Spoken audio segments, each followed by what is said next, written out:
President Trump is expected to land in China soon. This is for that highly anticipated summit with the country's president. CBS News' Jared Hill joins us now with what we're expecting the key items on the president's agenda to be. Jared, good morning. Good morning, AJ and Heather. President Trump's got money on his mind as he heads to Beijing, saying that he'll talk to President Xi Jinping about trade more than anything else. But the war with Iran is hanging over all of this, and China's a major Iranian trading partner with the potential to sway Tehran. It's still not clear, though, if any significant deals will come out of the meeting.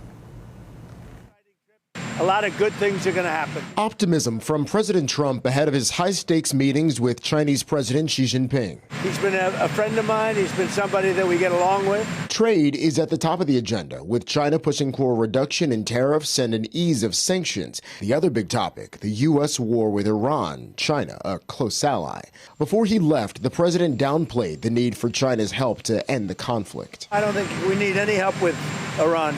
We'll win it one way or the other. He also downplayed concerns over the economic impacts of the war, as April's CPI report showed food prices jumped, linked to surging gas prices from the conflict. I don't think about Americans' financial situation. I don't think about anybody. I think about one thing.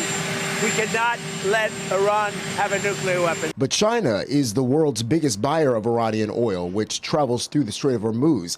That oil is now trapped along with hundreds of commercial ships due to conflict and a U.S. military blockade. A global recession, which would come from a prolonged closure of the Strait of Hormuz, would dramatically affect both China and the United States. The president says he's invited top business executives to join him, including the heads of Apple, Tesla, and chipmaker Nvidia, posting on social media overnight that he plans to ask the Chinese leader to, quote, open up China so that these brilliant people can work their magic.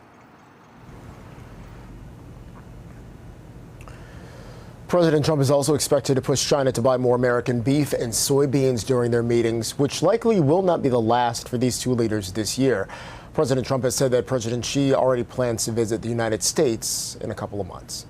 Back to you. All right. Well, we'll continue, of course, to follow that today. Jared, thank you.